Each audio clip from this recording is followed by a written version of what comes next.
Let's get stuck into NFTs today, shall we? Welcome back, everyone. I wanted to talk about NFTs because it's something that I've recently delved into. Before we get too deep into it, I am going to try and stick to a bit of a structured timeline today so that I don't go from 50 million tangents, as we all know I have a tendency to do. So first, I'll talk about what an NFT is, how an NFT works, why I've done NFTs or at least gotten into it, and where you can see mine, but then also how you could go and set up your own NFTs as well if that's something that you wanted to consider after this. So let's get right into it and let's talk about what the heck an NFT is. What is an NFT? By definition, NFT stands for non-fungible token, which I realize doesn't actually explain exactly what it is.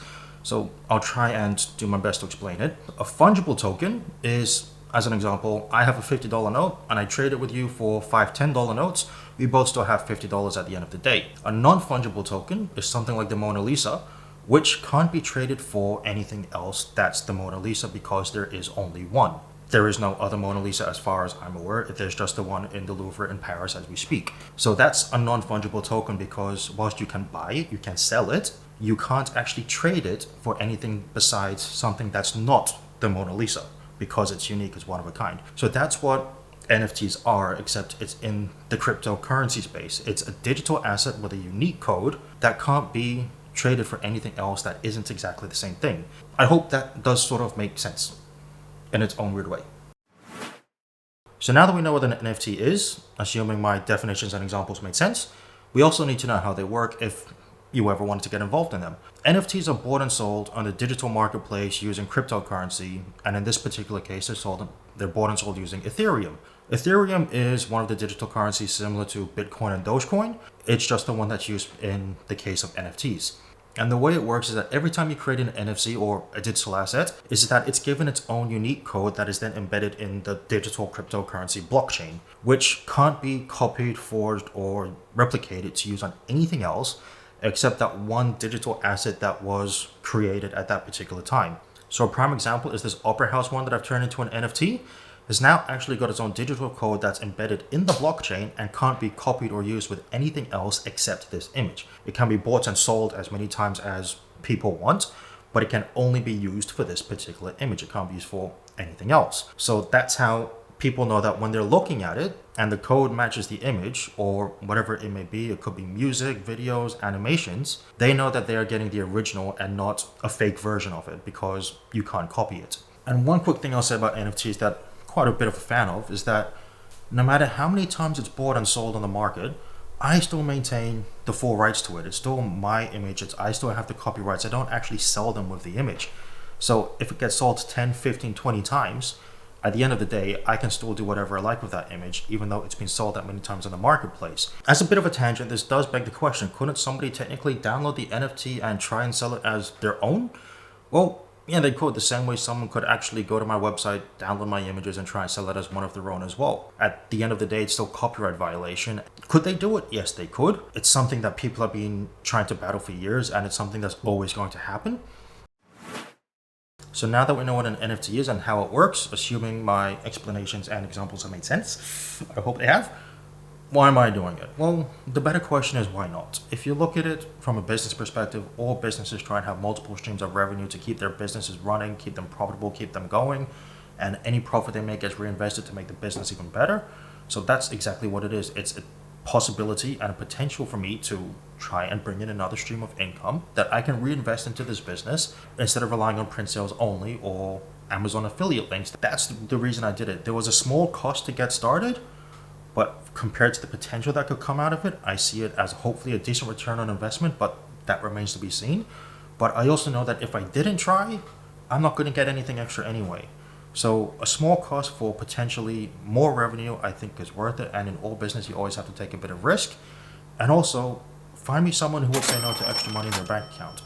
This is potential for a little bit of extra revenue, which will get invested, but also will provide me with the ability to go on and take more and better photos than I can do right now, lockdown notwithstanding, which hopefully at the time of recording this is not too much further away from ending, I mean.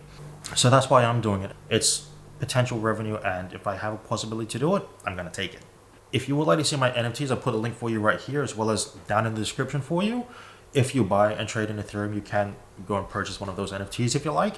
I do want to quickly say thank you to one of my colleagues for recommending OpenSea to me, because I've been doing a bit of research into it since, and I went with OpenSea for the reason I mentioned earlier, and that there's just that one-time fee to get started, and after that I can create as many teas as I like. And I do want to quickly say, if you see something as an NFT, you won't find it as print, and vice versa. So a print will only be available as a print, and an NFT will only be as available as an NFT. Those are tongue twisters for you, but you'll never find two that are exactly the same available as either NFT or print. There may be similar cases where the images look similar, but they won't be identical. And I'm going to keep it that way moving forward, so that whoever does buy one of my NFTs knows that they're getting something that's unique. So if you would like to create NFTs and sell them and try and make some profit, it's something you definitely can look into if you want to, but there is a bit of a process before you can get started. First of all, you are going to need to create a cryptocurrency wallet or crypto wallet. There's many to choose from out there. Pick whichever one you prefer, and you will then get a unique access code that's specifically yours, and some keywords that's specifically tailored towards your account and your password as well. Make sure you never lose these, because who knows what could happen if you do. But make sure you've got them saved somewhere that you won't lose in case you actually want to sell your cryptocurrency and get whole hard cash for it. So the actual process of being able to sell your NFT, I'll talk about how it worked when I did it with OpenSea, because that's the one I use. I can't speak for other places because I simply don't know. All right, so with OpenSea, before you can sell anything or before you can create an NFT, you have to pay a one-time gas fee, and how much it is depends on whatever Ethereum is trading at on that particular day, but also how you would like your images to be ranked in low, medium, high. I was watching it for a couple of days until I felt comfortable investing in it, and then I pay that one-time gas fee, and after that now I can upload and create as many NFTs as I like. So once you've paid that gas fee, then you can create NFTs. And to create an NFT, the first thing you do is you actually mint them, and this is when that particular artwork, whether it's an image, a GIF, an animation, music, whatever it is, gets that unique access code that is specific to that artwork and can't be used on anything else. And once it's minted, then you can put it up on the NFT marketplace, and you can choose how you sell it, a little bit like eBay. You can have auctions or you can have buy it now prices. I've put all of mine at buy it now prices. If you check out the collection, you'll see exactly how much they are. And that's effectively it. It is a little bit complicated when you're first looking at it and you're thinking, I need to do what now? But if you just remember, create a cryptocurrency wallet, open an account, pay the gas fee, mint everything, sell it, then that's pretty much how the process went. I hope that makes it easy enough to remember, and you can always reference this video in future if you need to as well. But that's effectively how NFTs are created and sold on the marketplace. Whether you choose bidding or buy it now price, that's completely up to you. I've put buy it now for now, and we'll see how it goes in the future. So that's effectively what an NFT is, how you can make them, how they work, why I'm doing it.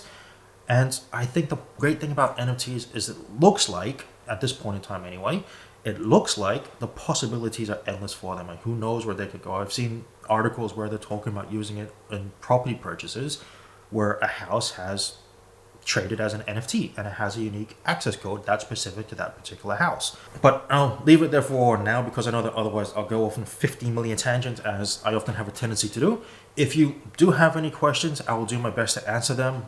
Please bear in mind, I'm not an expert in NFTs, I'm not a trader, I'm not a financial advisor, I'm a photographer and an IT nerd. This is just something I'm trying to help try and grow my business, and I hope it works. I do hope you've enjoyed this video. If you have, please do give it a thumbs up. That will be greatly appreciated, and it does help that algorithm out quite a lot. If you want to stay up to date for future videos, don't forget to hit that subscribe button, tick that little bell to make sure you get a notification every time a new video comes out. But I'll leave it there for now. Otherwise, I know that my head is going to go off on 50 million tangents. I'll call it a night, and I'll see you in the next video. Have a good night, everyone.